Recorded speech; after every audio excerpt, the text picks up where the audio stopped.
Saints tries. Yeah, it wasn't much of a contest, but no, I did want to say that I thought Owen Trout did really well. I mean, it shows in the stats, doesn't it? In terms of tackles and marker tackles. So he worked hard. His try was a good, smart piece of play. That kind of stealing the ball like that was very intelligent play. When ultimately, your team's getting well beaten, he for me he comes out of it with some credit for Giants. But yeah, it was a long 80 minutes for him. That's for certain. Yeah, certainly, especially that second half. But yeah, we'll move on then to the next game, which this was a game that was going to be hard to kind of pick, because both sides seemed to have quite a few changes and people out. But Warrington were decimated going into this game, with loads of players being pulled out from the track and trace proceedings, as well as injuries and selection stuff around some people as well. So they ended up, though, winning 37 points to 12 against Hull FC. It was 19-12 at half time. A cheeky drop goal in the last minute of the first half from Blake Austin led to that margin. Ben Thaler was the referee in this one. Do you want to take us through the stats? Yep. So Wire made over 350 more metres and had an extra break, plus a 2.4% better team tackle success rate. If that wasn't enough, they made half as many errors, with stats saying Hull FC made 26 to Warrington's 13. 26 is another SLP record, but an unwanted one this time. Not good. For Warrington, Mike Cooper with a try assist, 6 tackle busts, 176 metres, 3 offloads. He was a monster in this game. Steph Ratchford, the most unlikely loose forward you've ever seen, 48 tackles. Matty Ashton, a try, 146 metres. Jake Mamo, 2 tries, 7 tackle busts and 117 metres. For Hull FC, Danny Houghton with 57 tackles and 18 marker tackles, even coming off the bench. Brad Fash, 52 tackles, 25 marker tackles, tying an SLP record. Lee Sow with 44 tackles, 10 marker tackles and a bite on his arm. Josh Griffin with a try and 106 metres. Yeah, a couple of fan views in on this one. Obviously not that many people were inspired by the Friday games. Pop the Viking said, poor performance from Hull tonight. Too many mistakes cost them field position. Thaler had a poor game with some poor calls and 50-50 calls going Warrington's way. Also, can we turn the ref's mic off? Thaler loves the sound of his own voice. Just give it a rest and referee the game. Normally I'd call it ref bashing, but because Paul used to be a ref, I think he's got a little bit more credence than some of the rest of us in talking about the refereeing performance. But I didn't get the sense that there was 50-50 calls going Warrington's way in this game. But anyway. Yeah, it's hard to argue when you make 26 mistakes. Yeah. Steve Pye says, a typically underwhelming FC performance following a victory, crushing all hope of putting a run together. At least we didn't capitulate, though. Losing by 25 points isn't much to cheer about. Our discipline was shocking and contributed to us running out of energy after an hour. Any slim chance of playoffs is surely over now. Yeah, I think sort of the tactics that they came at with the week before of starting hot up front didn't work in this one, partly because they only had one forward on the bench. Well, they had Houghton, I suppose, as well, sorry, but Houghton and Bowden off the bench as the forwards, and they just didn't seem to have that same level of enthusiasm in the pack to start the game. And also they were coming up against a man in absolutely inspired form who, given the captaincy with Hughes and Hill being amongst the self-isolators, Mike Cooper absolutely stood up for his team and said, get on my back, I'm carrying us to this one. I can't believe that someone put Ratchford as the man of steel just because he made a load of fucking tackles. Great. It was amazing for a player who's normally a fullback to make 48 tackles. Absolutely no criticism of that. And he didn't play badly either with ball in hand. But Cooper dominated this game. Yeah. Yeah, and anyone who can't see how good, Cooper was the match of Walmsley and Watts this weekend. Yeah. Those three were the outstanding props this weekend. And I'm going with the Albert Goldthorpe scoring, which was 3 to Cooper, 2 to Austin, and 1 to Ratchford, whereas Man of Steel was 3 to Ratchford, 2 to Cooper, and 1 to Austin. Yeah, I would generally, I think the Albert Goldthorpes are generally a little bit better, but yeah, Cooper he was brilliant in this match, monstrous. Should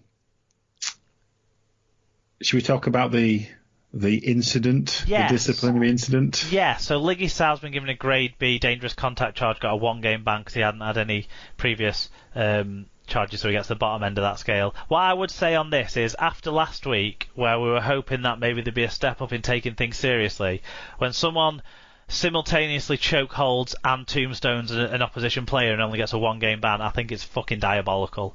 That was... Why was that not as bad as... Other than the fact that James Clare missed a game through injury, because he hurt his neck and had to be carried off on a stretcher, which was appalling and we didn't want to see, what was the difference in terms of the severity of that incident? We're just dealing with Liggy Sal's part of it at the moment. Why is that not a grade D in 4 games? Are they actually serious about stopping injuries, or are they only serious about punishing players when injuries occur? Well, you said that last week, didn't you, about the impact of the outcome is it seems to be having an influence on the judiciary. Yeah, and it shouldn't influence the grading. It should only influence the amount of games that get handed out. It should not influence the grading. I feel quite strongly, and it's got nothing to do with the fact that Morgan Smithies plays for Wigan, because I didn't challenge the fact that he got a grade D last week. So go back and listen if you didn't listen, or if you want to be pissed off about me saying it because I'm a Wigan fan, or whatever, right? But I have serious issue with then Liggy Sal only getting a grade B for something that could have just as much caused an injury. Maybe I'm wrong. If I am wrong, the disciplinary panel come and tell me and explain it to me. I don't need Hull FC fans telling me why I'm wrong, because that's not the fair conversation here. Because I'm not having to go at Liggy Sal because he plays for Hull FC. I don't give a fucking shit who he plays for. That was him absolutely crushing an opposition player. There was so much opportunity for him to not do what he did, but instead he exacerbated it by crunching him in tight with his arm. Yeah. That's the Liggy Sal side of it. That, the deck pattern side of it, we don't know the outcome, do we? Because it wasn't mentioned at all in the disciplinary headline stuff, but on the actual minutes from the meeting, it said that the biting incident has been referred for further investigation. I'm not sure what that means. Does that mean that they're going to wait to get the referee's report and stuff like that? Possibly. It's interesting how, the lead-up isn't the same, but how similar this is to the Sean Johnson... what's the Titans player's name? Proctor, and McGilvery and Farah in the World Cup. Yeah, this thing about you can't bite an arm if the arm isn't in your mouth, and in none of these occasions has the player moved their head to the arm. The arm's already across the mouth. Now that in of itself is clearly high contact, isn't it? Even if you ignore the bit before that, that's high contact. Yeah. Yeah. So there's no excuse. There's no excuse for biting, though. I don't think when you can make the sort of comment that the arm is pressed into the mouth. You don't have a choice but for your mouth guard at the top and your teeth at the bottom, assuming people only wear mouth guards at the top. But your mouth guards or whatever to grip around the person's arm to some extent when they are forcing it into your face that much. Yes, because the typical size of an arm, it does kind of fit into that kind of space, doesn't it? But I would say in this instance, my opinion is there's been a bite, because you can see on the footage when it's slowed down and you're seeing all the disgusting stuff that Liggy Sal's doing, crushing him and strangleholding him around the mouth. You can actually see when he does finally go to pull it away that Patton's mouth goes with it. And it's almost like that's where the bite is extended to me, or extenuated. I don't know, not extenuated. Accentuated. Yeah, and that's where I see. Midwest. I think this was a bye, and I think it's a bit of a cop out to say the footage was inconclusive.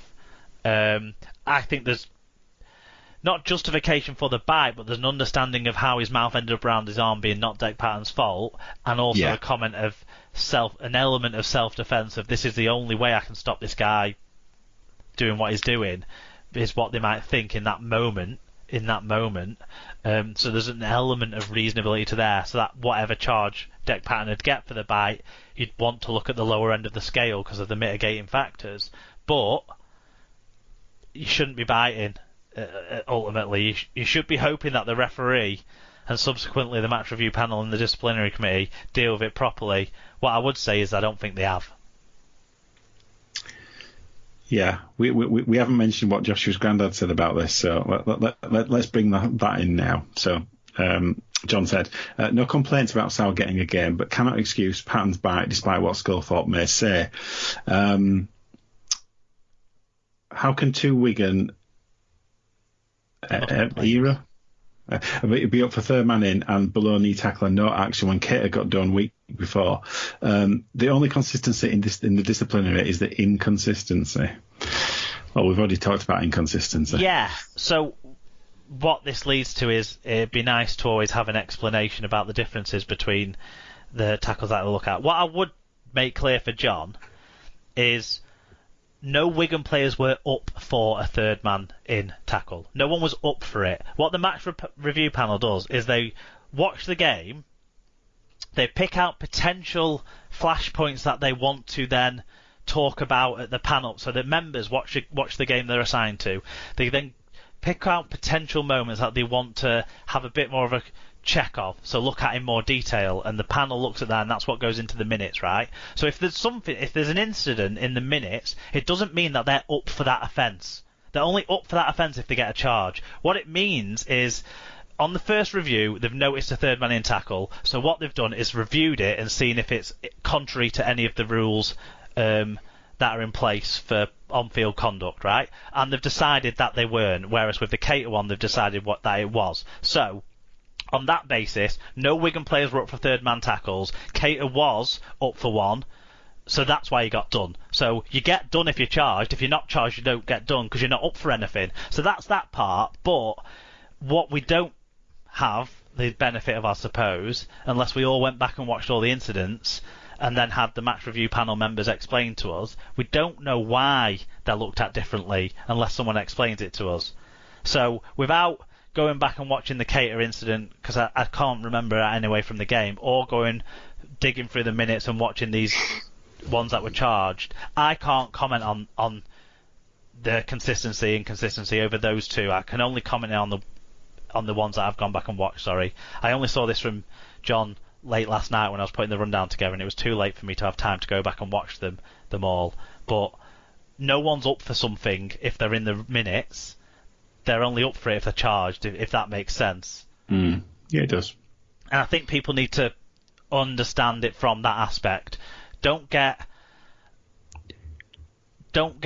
too focused on what they've put in there. And actually, what we do get in the ones where they're not charged, we actually get an explanation why they're not charged. What's missing, I think, is a detailed explanation of what was wrong about the ones where they are charged, because all they tend to do on the minutes is cite the rule that's been broken. Now, before, when we had the old system where every match review panel recommendation went to the disciplinary committee to review, and then so you got to see the full minutes of it, so you got to see the explanation from the disciplinary committee of the reason why they picked the grading and stuff. That part of the